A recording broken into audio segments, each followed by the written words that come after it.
everybody, gang. Welcome to the podcast. Today, our guest is Tyler Smith, longtime member. What, about 9 years? 8? Yeah, I think 2015. 9. So, yeah, 9-ish. 9. Yeah, that's awesome. Yeah, I've been wanting to have Tyler on here for a long time because I love to have people who have some history here and they've had some arcs to their training. So I've watched Tyler go through 4 different kind of phases of CrossFit, power hour, rowing, marathon, half marathon training. And the way I like to kind of kick these off is like, if you could just start us off with, you were a pretty high level athlete before you got into to training here, and just like how you grew up, sports you played, and sort of your background. Sure. First of all, thanks for having me on. So I am one of 3 boys. I'm youngest. And sports was grew up in Northwest Ohio, which is just farmland. So you have pretty much 3 sports you can focus on: football, basketball, baseball. And we played them all. So senior year, played football, played baseball, played basketball. But for us, baseball was kind of our way of what we thought we could kind of get scholarships. Yep. So oldest brother played at Ohio State. He was a pitcher. Middle brother played at Findlay. And then I went to Ohio Wesleyan my freshman year, ended up continuing to grow, throw harder, and ended up playing at University of Cincinnati for 3 years. I pitched there. Very cool. That's all. And baseball is like my favorite sport, so I always geek out on that stuff. And we could do a whole podcast on me asking you about baseball. Yeah. So you grew in your freshman year of college. You kept getting bigger or taller, or all of the above? Beer. Okay. Freshman year. No, it's just one of those. I had sophomore year. I had some stress fractures in my L4, L5 because I grew then. I was maybe 5'10" as a freshman. Okay. The summer between freshman and sophomore year, I ended up going up to like 6'2". In college. In high school. This is high school. Okay. But these setbacks with the stress fractures, I think, kind of delayed. I was kind of a year off, and I was a February baby. So I felt like my freshman year in college was kind of my senior year, if that makes sense. I gotcha. And so next thing I know, I'm throwing 86, and now I'm throwing 93. Okay. And so then obviously all the doors open. You grew so fast that just almost like your bone structure couldn't support you. Yeah, I had to go see a specialist who his expertise is in gymnastics because all the girls being the growth plates close prematurely. Yeah, so I had to wear a brace the whole entire fall, my sophomore year, to like lock this down, and then it was just all core work to like build that strength back. So definitely had some setbacks, but at the end of the day, those things, it's a lesson learned, right? Yeah. Going forward. What year did you graduate high school? I was 2010. Okay. Or no, I'm sorry, that was college 2010. 2006 was high school. Okay. Yeah. So, and Tyler's pretty humble. You got drafted, didn't you? So this, you never talk about that. Yeah. So I did not get drafted. Okay. It's a funny story. So I was good at baseball. Okay. And we were kind of not brainwashed, but we knew to get out of Northwest Ohio, baseball was, you throw 90, you can get out, right? But I had a football mentality. I love football. So I only played 1 year of football in high school, and I was first team all league safety. But I put no time into lifting because at that time, again, strength training for baseball was kind of taboo, right? Yep. Nobody knew anything because all you knew it was all bodybuilding at that time. And so I was good at baseball, so I went in on baseball. But towards the end, it's just the performance anxiety that came with Division I baseball, and you have to love it. Yep. So I remember the last game of the season. It was over. I didn't expect anything to go on, and so I was grabbing all these muscle and fitness magazines. Like I was programming, like what's that next step? Because I just wanted to get big. Because even in college, I remember like the position players were able to clean. Pitchers, we could pull and we had to drop it. We were never allowed to that. Lat pull downs we weren't allowed to do. We were allowed to do chin ups. So there's a lot of this like just not knowing exactly what pitchers should be doing at that time. Because again, you're 2007 to 2010. And so I just didn't love it. I ended up getting the last day of the draft. The Rangers called me and said, hey, this last day of the draft, we want to make sure like we're not going to waste a pick, but we are going to draft you. Would you go? Had a job lined up. I mean, I'm starting to work out, and I'm like, I don't think I will. I said, I think I'm going to pass. Yeah. And in the, winters and substitute teach, like parents are paying for everything. So you don't have an income at that time. I worked with a lot of guys. I worked at a baseball school before all of this, the first 3 years I was out of college, and it was a bunch of guys in that position. They did the baseball lessons in the wintertime, and then they played like lower level A-ball or independent ball, and then they'd all come back in the winter. Yep. So I had like 3 seasons in 3 years with guys who were like going back and forth doing that kind of life. Yeah. And like I said, I mean, pitching was fun. It's just I liked more of the like a free safety aspect of it, right? Okay. It's like you're not the center of attention isn't just on you. But afterwards, like, I mean, it's great when you're in the zone and nobody's touching you when you're pitching. Like it is a good feeling. Yeah. But you get done with a game, and especially if you're on the road, and they're like, "Hey, here's a large pizza," and you felt terrible, right? Yeah. And I was like, I didn't do anything, so I'd be up in the next morning, like running on my own, like while everybody else was sleeping, because I'm like, I like for me, that's what I need. And so I was just done. And that kind of I'll lead it into like where CrossFit came. So then I went to like the global gym, but again, at that time I didn't quite understand what eating was yet. You think protein, but you're also in your early 20s. You're still partying and going out. Yep. So I was doing all this training, but I wasn't getting the results I wanted. And then I finally got talked into CrossFit in like that 2015. And then you go through elements, and it's that competitiveness comes back out, and they're like, all right, let's see what this is about. Yeah, you came in. I remember how strong you were when you came in. Like you were quite a bit heavier, I think, than you are now. From like memory, it serves me right, and you knew how to clean, and like you were moving some big weights in the workouts. And I remember, I think you're part of like a promo video we did in 2016. I just remember like you hitting like a 225 clean real easy and like running out the door. And but your first couple years, I think whatever, you changed something with your nutrition, and you went from kind of transition from all levels into more of a competitive class, or level 2 class in maybe 2017-ish, right around that time. Yep. So towards the end, we kept asking for kind of like a third class, because all levels just wasn't enough volume. Yep.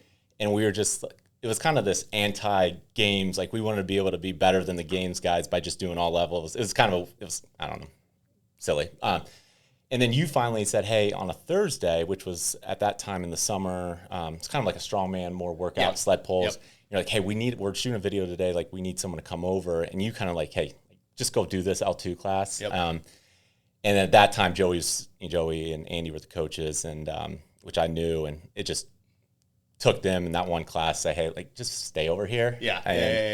And at the time, I still wasn't focusing on the nutrition side, still enjoying life. But then it was those workouts that I started kind of getting crushed on.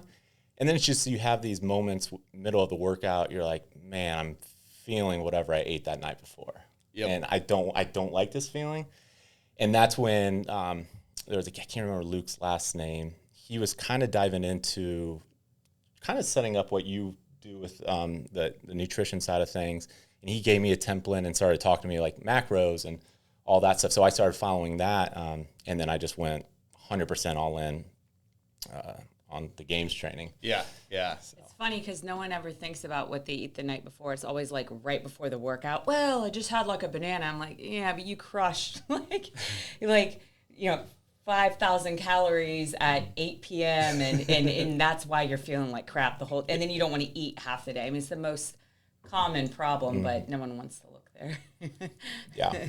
So, and I just remember just how all in I was, because burpees were my bottom of the totem. Like it was my worst workout.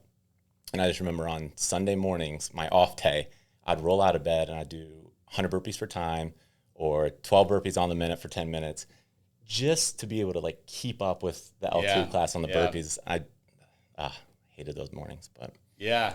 I mean, and it paid off. I remember it really came together for you. And I believe, again, if memory serves me right, the 2019 Open, I just remember, I was doing it and we did some workouts, maybe even in the same group, and you were just putting it together. I mean, like hitting, I remember heavy deadlifts going into like, when that workout where you had like the handstand walk and handstand push-ups and like, workouts that were, the reason I'm using these as examples, like aren't necessarily great for a guy who's 6'3", and you were holding your own on the ones that would typically, if you weren't really practicing that stuff, would be very challenging. You were crushing like workout after workout, and like you made yourself into a really well-rounded, like competitive CrossFitter. It was really cool to watch that come together. Like the higher skill stuff. Yeah. And like ones that, like again, like burpee movements or higher rep, higher volume, like ring muscle ups, things that are like tough for a guy who's 6'3", 6'4", 200 plus pounds to like move through. And he was, he crushed the stuff that was like in his wheelhouse, of course, like a rowing workout or like, great deadlifter, cleans, things like that, barbell work. But like he would get into that and it wouldn't slow him down. He was moving right through that stuff. It was really cool.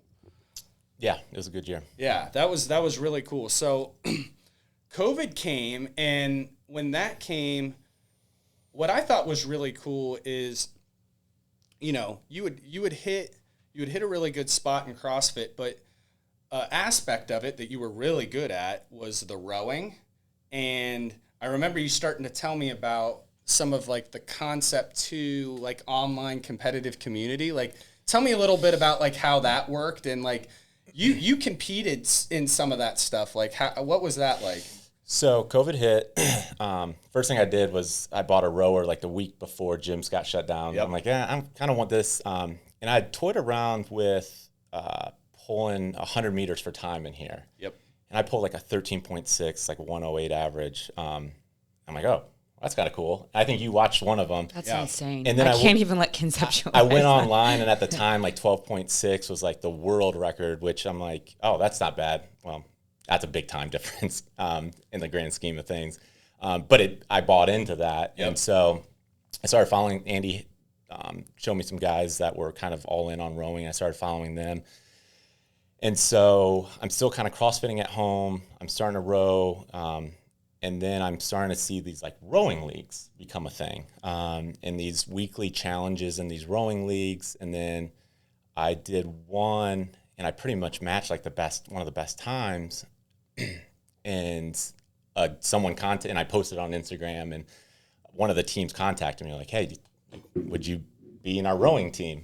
So I was all in on, a rowing league per se. And then I got a guy, garage athlete out of Canada, who programs all things Concept 2. So I bought a ski erg, I bought a bike erg. So I was all in on all things Concept 2. Ended up burning me out because I couldn't, if it was programmed, I was doing it. So, I mean, I was training for a 2K row while I was training for a 1K ski erg sprint, and also wanting to do a 4K bike erg. Yep.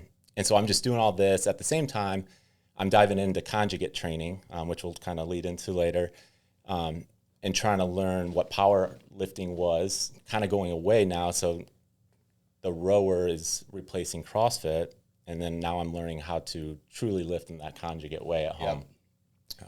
Did you know, was that tough on those, putting that kind of volume in on the ergs, and then like it's two kind of contradictory things that like, even more so, like we'll get into this later too, running and weightlifting, they're so opposite. Sometimes it won't necessarily beat you up for that, where I feel like when you're yanking on or like doing very high volume of like a machine like that can start to slow you down. Or to be honest, I felt great. It probably complements each other more because they're so. It did. I would hit my lift for 30 minutes, and then I would hit whatever was intervals were programmed. For me, it's interesting because I had to get bigger. Okay. Get heavier to actually move the thing? I had to get heavier because... For rowing, you mean? Yeah, some of these competitors I'm going against. So they're very muscular if you look at really good rowers, like collegiate level rowers. Well, and it's different too because they kind of have to be leaner because they're on the water. Their body weight does matter on the water. But when you're on an erg, your weight doesn't matter. Yeah. Yep. So I'm facing some of these guys in these leagues that I'm like, okay, well, I'm now 6'3", 240, feel strong, but these guys are 6'5", 6'6", 270. Yeah. Wow. With They lungs. can move that fan really aggressively. Yeah, so it's like my best 500 was a 115.4, and I'm thinking that's amazing, right? Yes. Well, I'm facing they're pulling 113s, and I'm like, That's insane. so I got to a point. So I'm maxing out all the top end speed stuff, but then you start getting to like the 2K. I'm like a 6:14, sub 6 is like the gold standard. Yep. Still a really good time.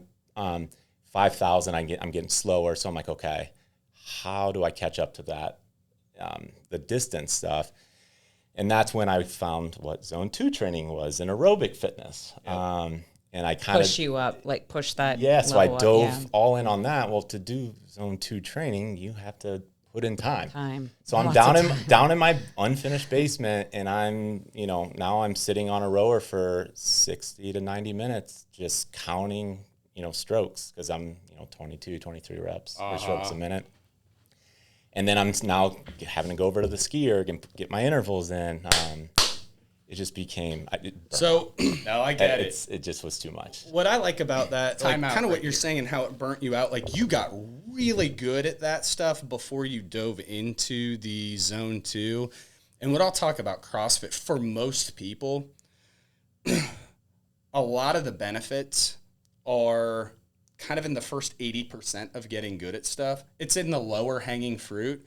And I'm like, okay, if you want to get better, like a lot better at this aspect, we just went from you coming in here and touching it, once or twice a week to, okay, now you're running intervals, or you're sitting on a platform, like, doing drills and overhead squats and things like that. And it's like, you have to kind of decide at some point, like, okay, I want to have this like full holistic benefit, or do I want to dive into it? And I think it's cool to like dive and niche into things like you did with that. But when you want to go from 6:15 to 5:58 on the rower, it's not just like I got to try a little harder. It's now I got to put 2 extra hours in. Yeah. Did you get that time down? Did you hit it? I never did another 2K cycle. So I did the 6:14, and then just by the time we were to train for it again, I think I started maybe a 12-week, and I stopped. How far into it did you get? I hate Zone 2 training. Yeah. It's awful. Well, it's interesting. Well, as we get into running, it's kind of been life-changing though. I love it now. So during this time though too, we had 2 kids, 16 months apart, 2 boys. So that's another dynamic in there. How old are they now? 4, 3, and we have a 5-month-old now. Oh wow! All Congratulations. 3 boys. Yeah, thank you. Are you going for a 4th? My wife would like one. We'll see. Battle. We'll see. So then this, talking about your arc. So then I got to a point where I'm like, okay, I need a break from this. Yep. And I reached back out to you, and I'm like, well, maybe I get back into the gym again. The kids at the time, my wife didn't kind of want me. It was that COVID. It was the unknown. Sure. So being at home was best for us at that time. So I was like, well, things are changing now. I kind of want to get back into the gym, see what these 2 years have changed. And at that same time, I think now you have 2 kids at that time, coming up on 36 years old. Now it's that longevity play. So I'm like, okay, well, we know size makes a big difference long term, right? Muscle's important, but do I need to be 240? Like, is that healthy for me right now? And so you just think about this longevity. Dr. Peter Attia is a huge testimony. Like, his book Outlive, it starts talking about all these. If you want to be doing something in your 80s, like you got to start doing it now and getting ahead of it. So I came in and I'm starting to, again, think about all this Zone 2 training and how important that is for longevity. It's huge. And so I think I started even doing some CrossFits and workouts intentionally. I'm like, it's a Zone 2 day. Yep. I'm not going to increase. My heart rate is going to stay a certain level, which changed. 2018, 2019, it was, I'm redlining every workout, right? Yeah. And so I just bought into this Zone 2 training. And at that time, I'm like, CrossFit's still it's not where it used to be. And I think I was struggling too, because I'm it's not feeling like it did in 2019. And I'm struggling with that a little bit. And finally, I'm like, well, I want to learn more about the conjugate training. I think that is important. At that time, I was still worried because it was like, I thought it was going to be a little more west side, a little more intense of like, I want my joints to feel good too. Sure. But I did give it a week. I'm like, oh my gosh, like this is amazing for someone longevity wise. I mean, you're doing those maximal efforts, but it's also 45 minutes of accessory work that you're not going to do on your own unless you're in the class doing it. And I was like, this has to be good. So then that's 4 days a week. And I'm like, okay, well, what am I going to do the other days if I'm not going to do CrossFit? Because I didn't want to do both at the same time. And I've always loved running. And I was like, well, let's just get back into running, but I'm going to do it with a zone 2, polarized training, 80-20. And so I started off, 5 miles a week. And this was back in last September. And I was 11-minute miles. But just ego aside, I'm like, this is going to be the first time I'm not going to like compete against anybody else other than myself. Yep. Like this is a long-term play. And I'm going to start running on the days, the Sunday, Tuesday, Thursday, power hour the other days. And I'm just going to keep ramping that up. And then I was like, okay, let's do the Cap City just to have a goal. Ramped it up. And I'm like, okay, well, I'm in this block of half marathon training, but I'm also able to do power hour. Can I hold on to what strength? I'm like, can I still have I think I wanted to at least have over a 1,200 total from a bench, squat, deadlift. And I did. And Cap City came, I ran a hour 47, but at the same time, we kind of lined up with a total. It wasn't a total in, one setting, but I think at the time I was 375 squat, 510 deadlift, and a 340 bench. So I was over that 1,200, and I'm like, well, I think I'm onto something here. Yeah. And hybrid athlete, you mentioned it with Rex. It's kind of, at least in my algorithm on my Instagram, is taking over. There's a lot of guys that are now diving into that. And it's interesting because I'm coming from the running world in the opposite direction where strength isn't as important. Yeah. It's that aerobic capacity, right? So it's that 80-20 zone 2 training. Well, it's interesting to talk to someone like you because I think the majority of the population comes from the opposite end where they don't have that high-end power. They don't have that high-end strength. And I guess I should clarify, it's not that I think everyone needs those lower intensity days. Just the long junk miles, I don't like. So I'm more about like overall, like if you're talking about longevity, and I was a big runner for, 15 years. I still run now, but not anything long distance. But I look at like miles on your body, like miles on a car. Sure. So I started to look at it like that and think, okay. And I remember I trained a running coach and his wife, who is a professional runner, and he talked to me a lot about like just how to view 5Ks, half marathons, and I was getting pretty decent at that time. I needed to do a lot of sprint work because that's my weakness. But someone like you that has such power output, you need that to kind of that other side of it. But, it's just interesting to hear from this other side because most of my clients that will train for a half marathon, they need to do more fast miles, running even like 800 repeats, 400 repeats. And that's like their medicine, where for you to go out and push that volume up a little bit is probably more your medicine too. Yeah, absolutely. It's the aerobic system. The anaerobic's there for me. Yeah. How many times a week do you run right now? So, off season was just 3, which off season, whatever you want to call that. Towards the end of this, I was around that 30 to 35 total miles a week, which would put me, I think the last week of the block, because I'm tapering now, I think I was having to do 5 days a week. So Sunday, Tuesday, I do like a 3-mile run before power hour on Wednesday, and then a Thursday run, and then Friday another 3-mile before, just to get those miles in. And I will say this though about the zone 2 is it is physically, I enjoy it. It's the mental side for me. Yeah. So as I started running last September, my mom was diagnosed with stage 4 pancreatic cancer. And couple weeks into my running, my headphones don't work anymore. I'm like, oh man, how am I going to run without this? And I was like, I got to keep running. And I didn't want to, I just was lazy and didn't purchase headphones. First run, I'm like, oh, this is not fun. But then after a couple runs, I'm like, I don't ever want to listen to anything. That's what real runners do, no music. Yeah. And it is, so at that time when I'm going through, I had obviously a lot of feelings going on. And it was just therapy for me. I enjoyed getting up at 4:30 in the morning and running when it's dark out with no headphones. It's amazing.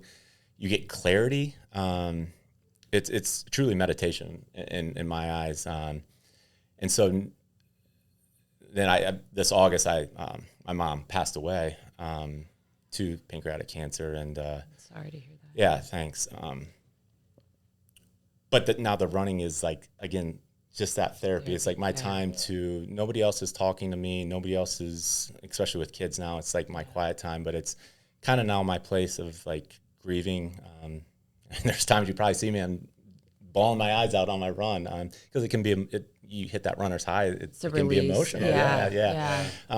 So I encourage anyone, it's, again, I started at, 5 miles a week. That's it, of just zone 2. And zone 2, it's easier too to get up and like I don't have to hurt that much. Yeah, I don't care what my pace is, right? Yeah. You don't get anxiety about that run. You're just like going to go out and get moving a little bit. Yeah. So I would encourage anybody to, it's a great place to get your feels in. I appreciate you sharing that, man. I mean, I just lost my brother like, right around the same time. And so like that, that hits home and training and moving, sometimes you don't want to, and like it's the best thing you can do.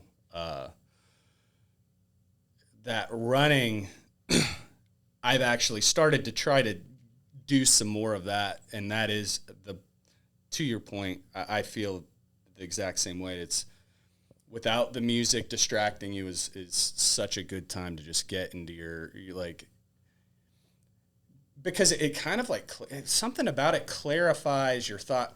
Other distractions don't get in there that like if you're sitting in front of a computer or at work or like the kids are at home, like there's a bunch of noise all over and then the noise goes away. Well, when we live in a world now, it's like you're being told everything, right? Your thoughts are, if you're on your phone, someone else is telling you how to think, right. Fear this. And so it's truly now the only time that you can just get away and actually think for yourself.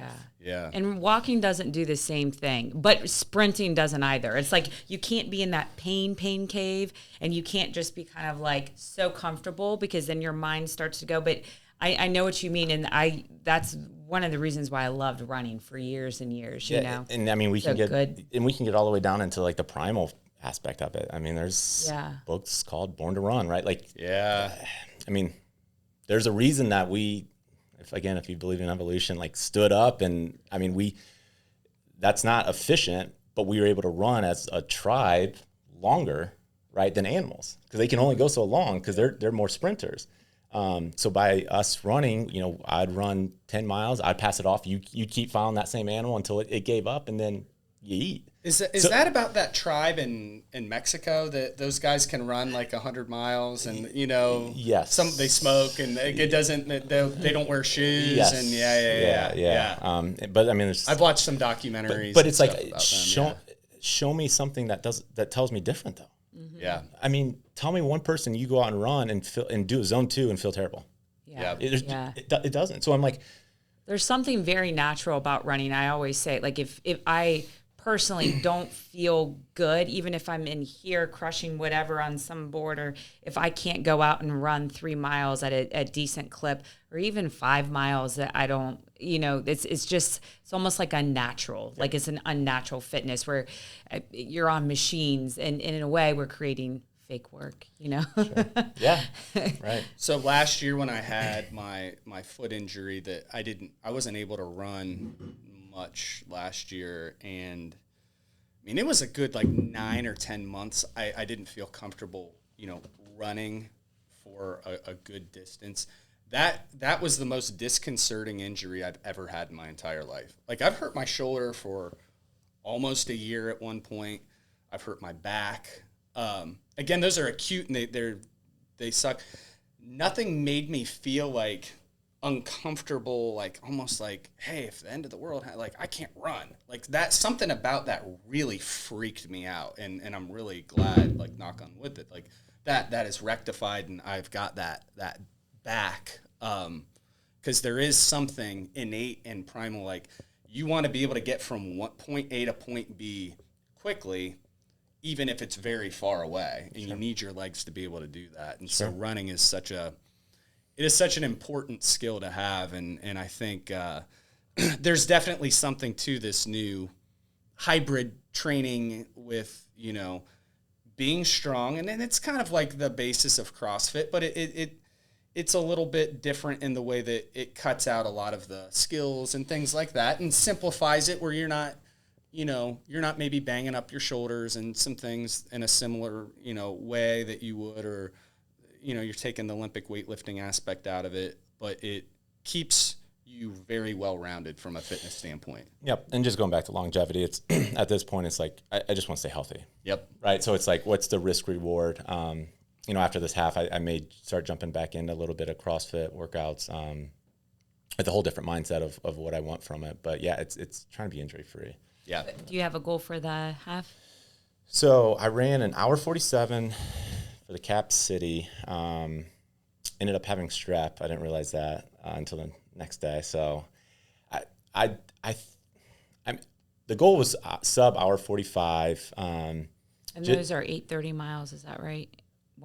145 is an 8-minute mile. 8 minute. Okay. Yep. Okay. So I want to be sub 8-minute miles. I just did probably 3 or 4 weeks ago a 10 mile with a 3 mile warm up, a 10K or 6.2, and then like a 0.8 cool down. And I averaged an 8:05. For the 10K, I was averaging like a 7:41. That's great. And then I looked at my heart rate, and I didn't even touch over 90%. So I'm like, I think it's there. I think it's there. Yep. I train on. I haven't done a ton of hill training, so obviously elevation can play a role a little bit. It's not too bad yet. Just that last. Yeah. There's like one. Yeah. It's towards the end. I was just telling him before we started that there's like this small incline at the like ugliest part of downtown. I think it's on like mile 11 or 11 and a half to 12 and Right a at half, the end, and then you get the nice slope down to the finish line. So I definitely am I like negative splitting things. I thrive off that. So I'm definitely going to ease into it. It's just now I'm like, okay, where should I be? Should I be at 8:30 for the first, 5K, or like, can I push closer to that 8:20? But I think I'll be closer. I'm hoping closer to that 140 than I am 145. Yeah. Yeah. So. Just show up and go with your body. A lot of times, like, I mean, I've run so many, I wouldn't warm up to like mile 5. And if I wait until I feel it, my body just kind of works with me better, where then you can, I love picking it up like that too, especially that last 3. We have more people running the half and the marathon this year than we ever have before at the gym. I can't even count it how many. Might just have to maybe put together something for that hybrid training next year. You know how we did for the pump and run? The pump and run. Yep. We could do like a 12-week hybrid. That'd be fun to do. All like running club type thing. I'll be in for the half. Okay. We can talk about it. That could be fun. Yeah. That could be fun to get together and, be like something even like for you would be like, you could you would do your other running, but like once a week we'd have a big crew that would do it together. We did that for the pump and run. I think we had like other programming we would offer too that we would do like on our own time, but it was fun to do together. Yeah, we'd all just get together once a week and do like, testing type stuff for the pump and run, and then the 5K training. Some awful sprints and true fun. Yeah. Well, Tyler, I'm pumped for you, and you've been awesome, and I always like to pick your brain because the way you attack things, I learn a lot from you too, and just like the way you approach your training, the way you go about things is very smart, and you do things the right way, and we all have a lot to learn from you, man. So I really appreciate you coming on. Absolutely. Thanks for having me on. All right, thanks, man.